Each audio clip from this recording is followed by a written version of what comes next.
Just moments away from game time here on the Cornerstone Sports Network. Aquinas, Cornerstone, and the Beltline Battles Cancer game.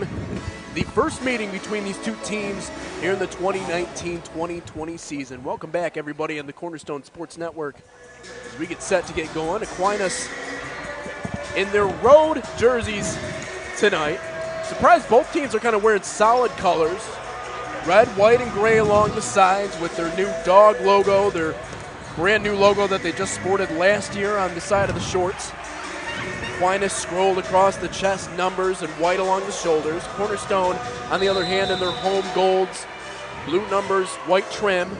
Tip off, and we're underway. Aquinas straight down the court. Shelby Nybor, good defense down low. They'll swing it back up top to start off the offense. Just underway in this one, nothing score. 3-point ball underway. That one off the side of the rim. Good rebound there from Shelby Nybor. Keeley hit and found an open look but couldn't capitalize. Aquinas is normally a driving team that likes to work from the mid-range, but if they're wide open, they're going to take the shot, just as you saw right there. Rebecca Crosby up top, drives right side, can't find anything. Stops, pops, that one just rims out. Good rebound here from Brogan Gambles. We start back up from the top of the key. Nybor from the free throw line. That one tipped off the side of the rim and no good. Rebound back the other way. Here comes Mo Williams to set up Aquinas' offense. Williams from Muskegon, Michigan. She stops. Passes the ball off to number Jakari Elvin. She goes up with the left hand and it's tipped out of bounds by Rebecca Crosby. Will stay Aquinas' ball with 9:09 to go here in the first quarter. You're going to see that a lot from Aquinas. They love to do the sweeping motion around down the lane to give themselves an open opportunity down the lane for the glass. Distance side, little stop and pop there from Marissa Brady off the side of the rim, no good. Here comes DeGainer back the other way. Crossing middle of the floor, just beyond the three-point line as she looks to set things up. Crosby now with the pass left side. Crosby now over to Ellen Kresge. Over to Gamble. You can hear to the right side Coach Yonker screaming at him to cut. Gamble pump fakes. Now back to Gamble. Right side up with the right hand strong. Crosby with the rebound. That one no good. Marissa Brady with the rebound. Here comes Mo Williams back the other way. Cornerstone missing out on some close opportunities here early. Driving middle. Elvin left hand no good. But she'll get two shots at the line. It looked like that was Shelby Nybor, who was a little bit late arriving on defense. Tried reaching in with the left hand, got caught with her hand in the cookie jar. 2 free throws coming up. Yeah, you could see the little bump by Nybor trying to guard the baseline, and it ended up being Alvin just bouncing off, drawing the foul. First shot from Alvin on the way. That went off in front of the rim, no good. That's something that Shelby Nybor has had an issue with this year. She's not the quickest of defenders, and when she doesn't get to the spot, she tends to hack. And that got her in trouble right there. Second shot on the way. That one up and good. So Aquinas College, the first team on the board here, 1-0 with 8:32 left to go in the first quarter. DeGainer across half court. She'll look to set things up. Dumps it into Nybor around the WAC sign. Turnaround shot, no good. Off the schedule sign on the backboard. Here comes Mo Williams back the other way. Cutting, middle, right hand. Now dishes out to the three-point line. 3-point shot from Keeley. Hitting off the back iron, no good. Rebound out to Marissa Brady as Aquinas sets things back up. There you go with the offensive rebounding, Schrock. Yep. We're already seeing it here in the first quarter. Aquinas really hounding the offensive glass. Shelby Nybor isn't really getting a whole lot of help down low. Well, they're also trying to double team on the outside, which can get a little risky at times. That back three, no good. It looks like an over the back from Rebecca Crosby is going to get called. Ellen Kresge.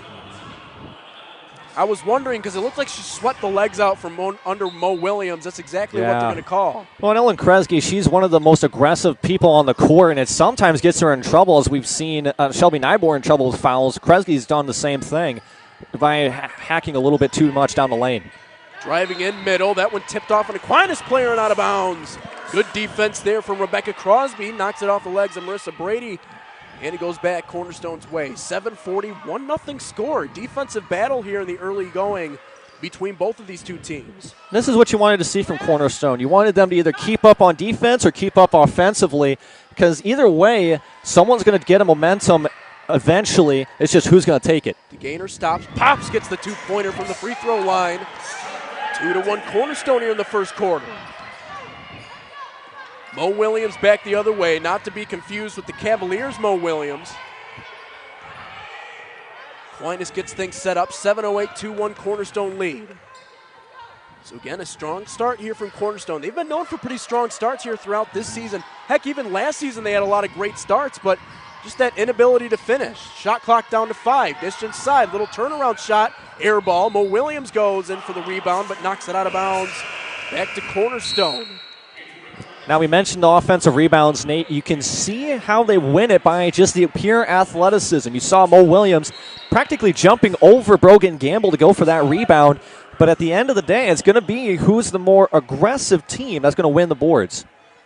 Both of these teams battling out down low. You can tell Cornerstone knows that's exactly where Aquinas' strength is, and they've been playing that way so far here today. Here comes DeGaynor, ready to set up the offense as she crosses half court. 2-1, 1 point lead here for Cornerstone. 6:45 to go here in the first quarter. It goes right off of her foot and out of bounds back to Aquinas the other way. And there's one of the turnovers that you can't have. Can't dribble it off your foot. 6:40 left to go. 1 point lead here for CU in the first quarter. Aquinas making a couple of switches. Here over towards us is Brighton Miller. Brighton tries to dish it inside. Battled around inside as DeGaynor collects it. Stepped in front of Allie Fredrickson and was able to steal it. Now back the other way. 6:20, 1 point lead Cornerstone. As that one's thrown out of bounds. Ellen Kresge tried cutting baseline, didn't wait for the pass. Straight out of bounds. And Cornerstone will burn a timeout. Almost 4 minutes into this game, we've scored 3 points so far. 2-1 Cornerstone leads when we come back. You're listening to the Battle of the Beltline here on the Cornerstone Sports Network. Cornerstone students, faculty, and staff, are you sick and need to be seen quickly? Do you have a cut that needs attention? How about a sports physical or a blood draw? Mercy Health has an urgent care near campus for walk-in healthcare needs, located at 1471 East Beltline. Experienced, compassionate staff are waiting for you, mornings, nights, and weekends, with on-site x-ray and lab services also available. Open 7 days a week, 8 a.m. to 8 p.m. MercyHealth.com. Be remarkable. 6:16 left to go here in the first quarter. Aquinas will bring it back down here. 2-1 our score, only 3 combined points. We're almost 4 minutes into this game. A defensive battle between these two teams. Williams a shot. That one off the front of the rim, no good. Rebound out to Katrina Goebel. And Sterling DeGaynor will walk it back up the court. 5:57, 1 point Cornerstone lead. Missy Maz now in the corner looking for an open player. She has Nybor up towards the free throw line to Katrina Goebel down low. Little give and go. Right hand up and good. Little do-si-do. 4-1 lead here for Cornerstone with 5:41 to go. Gotta love the hesitation move from Katrina Goebel. That athleticism is what's going to give Cornerstone that edge down low. She's been doing some post work. Fredrickson down low. Aquinas trying to find an answer. 15 seconds to go on the shot clock here in the first quarter. Driving, baseline, up with the right hand, no good. Here comes Nybor with the rebound out to Kresge the other way. Kresge driving, up with the left hand, no good, but she'll get 2 shots coming up at the line as they nab Brianni Cruz with the physical contact. 2 shots for Ellen Kresge here in a 4-1 Cornerstone lead. Well, that's not a bad hack either. I mean, Kresge is 57% from the line this season, so it's a 50-50 draw if she banks both of them or not. Cruz, a freshman forward, 5'10" from Muskegon, Michigan. Pretty hard foul, but they've been reading the scouting report so far. They know Cornerstone struggling at the free throw line, so not a half bad option to see if Ellen can't capitalize here. First shot on the way. Free throws up and good. Nothing but net. 5-1 lead here for CU with 5:18 to go here in the first quarter. Well, in the game against Concordia where they lost 83-50, they went 12 for 12 from the line. So they've been continuously improving throughout the season on the little things. Both shots good for Kresge. Here comes Aquinas back the other way in a 5-point Golden Eagle lead. Day will set up the offense. Aquinas dishing it around the up top. Looks like they're trying to find someone inside, but just hounding the paint is Cornerstone. They're letting them take that 3-point shot if they want it. Jessica Yonkers has to be careful she doesn't get nabbed for stepping on the court. Almost close to the action. Driving is Day and kisses it off the glass and in. Daisha Day found a little bit of a window and was able to drive and kiss it off the glass for the first basket here for Aquinas in this one.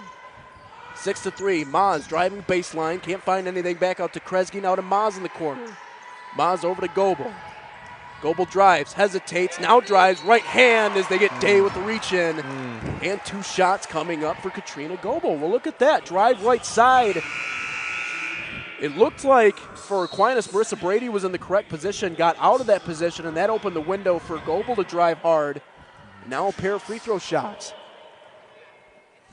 Goebel was saying right there, hey, if you want to beat me, you're going to have to be more physical than me, and that's exactly what you saw right there. I thought it was a little bit of a ticky-tack foul going down the lane, but hey, Goebel drawing the foul and putting up some points to draw some momentum while the clock is stopped. Goebel nails the first one, second one up and good. So Cornerstone 4 for 4 in the free throws so far here today. Solid start for them in a season that's been pretty tough at the free throw line for the Golden Eagles so far. 8-3, 5-point Cornerstone lead, 4:29 left to go here in the first set of things. Aquinas again, Jordan Wigg now into the game running the offense, dish down low, up with the right hand, no good. Rebound from Brady, up with the left hand, no good. Brady again with the rebound, third time's the charm. Allie Richards just getting bullied down low, 8-5, 3-point lead here for CU. It looks like Cornerstone looks like they're going to make some mass substitutions, maybe put Shelby Nybor back in the game.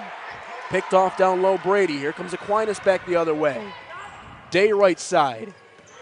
Brighton Miller drives baseline, now to the middle. Williams sets it up, now to Day.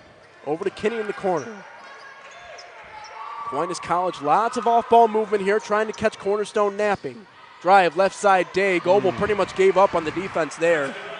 Drives up with the left hand. She was looking for help. Defense didn't get it. 8-7 ball game, 1-point Cornerstone lead after a hot start. Well, Day just didn't have any.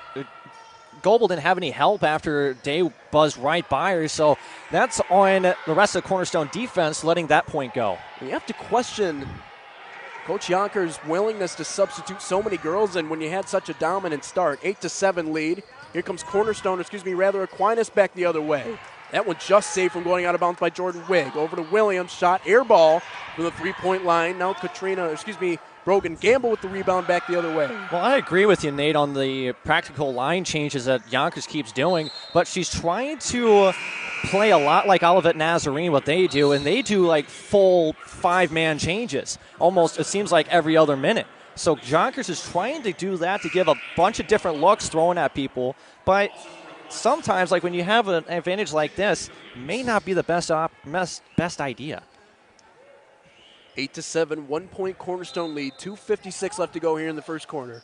Well, we mentioned it in the pregame show, man. Every rivalry game that these teams play in, whether it's men's or women's basketball, it always seems to be a dogfight, and that's exactly what we have here. Goebel, right side, drives, right hand. That went air ball off the backboard. Here comes Aquinas back the other way. It looked like there was some body contact there, but nothing called. AQ looking to get an open shot. That's what they get for Daisha Day. She sprays it off the left rim. Now gets the rebound. Down low, looking for an open shot. Dishes it out. Number 25, Jordan Wigg with a shot. Nails the quick 2-point jumper. Now Aquinas gets out to a 9-8 lead. Their first lead since the 1-0 score in the beginning of the game. And that's what happens when you give on defense on the perimeter and you put everybody down in the lane. You can cut it out or shift it out to the outside and have an open 3 all night long. Looks like a reach and foul there from Daisha Day. That's going to be the team third, her first. Or her second, team's third, rather. And you could hear the frustration from the coaching staff to our right there. Brooke Moderman had the ball right in front of her. She just didn't grab it. You have to grab the basketball if it's in front of you. Don't try to dribble it. Just secure the possession. And that's something they didn't do. Inside, Nybor, one dribble, up with the right hand and good. Good cut by Nybor. Right, recognized the one-on-one, the man-to-man down the lane, went down for the easy right hand. 10-9, 1-point lead here for Cornerstone. Aquinas setting up, traveling violation. Jordan Wigg took one extra step, and CU will get the basketball back. 10-9, 1-point lead, minute 50 left to go here in the first quarter. Playing inspired basketball here is Cornerstone here in the first. Gamble across the half-court line, looking for some open players. Now over to Moderman left side. She dishes it inside to Crosby, but it's off her fingertips. And now back the other way, driving with it is Artise Williams. Williams with the left hand, and No shot. Looks like they're going to nab, leave Brooke Moderman with the body. So Brooke Moderman gets the foul. Her first, team third. Aquinas will dish it in from out of bounds. Minute 29 to go here in the first quarter. AQ trying to set things up. Kinney left side here. She hesitates. Back to the basket. Now drives baseline. Now it's Artise Williams. Now back to Kinney. Drives baseline. Inside to Fredrickson. Shelby Nybor with the defense. Now back to Fredrickson with the rebound. And a quick up and down. And she looked to try to go up, but Shelby Nybor sectioned her off. Couldn't find anybody to pass to. And it's going back the Golden Eagles' way, 10-9. Well, Marissa Brady was practically double-teamed down low, even though she has the height advantage. When you have Shelby Nybor and Rebecca Crosby down low, that's two tall girls going at you. Oh, it was Allie Fredrickson, excuse me. Yep. They're kind of similar in height, though. They're two main big players for Aquinas College who have been pretty much the centerfold. Big presences for the team. Nybor tries to go up and under Fredrickson, can't get it. Now a battle for the ball in the middle. Gamble comes up with it. Nybor with a fake. Now up and good. Surprised I didn't get Fredrickson for the swipe there. Little pump fake. Fredrickson tried taking a swipe at the ball. Nybor was able to get up and underneath it. 40 seconds left to go. 3-point lead here for Cornerstone here in the first quarter. Aquinas setting things up. Down low. Fredrickson makes a move. Now double team. Now Rebecca Crosby knocks it out of bounds. As Aquinas will retain possession. There we go. Get it out, buddy. You're good. Get it out. Sometimes you reach for a word and your brain says, nope, not today. 30 seconds, now under 30 seconds left to play. Kinney up top. 9 seconds left to go on the shot clock. Driving middle body. Looks like they're going to get Brogan Gamble with that one. It was Jalen Williams, the junior, guard from Ionia, Michigan, who drove with the left hand. Brogan Gamble wasn't able to get in good position. That's just not a wise foul. You don't have to bump her right there. She was kind of dribbling into a double team anyway. Down low, blocked by Rebecca Crosby. Now out of bounds, back into Nybor, or they come back the other way. 17 seconds left to go. No shot clock, as you can hear the coaches to our right side, Dennis Graham, screaming about one shot. Sterling Noel driving left side as Fredrickson gets a packed sandwich on her. Sent out of bounds. Still 7 seconds left to go. A good idea in theory, but when you have a 6'3" body and down the lane, that's not happening. I like the initiative, but you still have 7 seconds left to go. Nybor, Maz, Gamble in the corner. Pump fake, step back three. That one good! At the buzzer to make it a 15-9 game, 6-point Cornerstone lead as we go to quarter number 2. Now you see me, now you don't. 3 points for CU and a 6-point lead as we go to the break. We'll be right back for quarter number 2. You're listening to the Cornerstone Sports Network and our presentation of the Battle of the Beltline.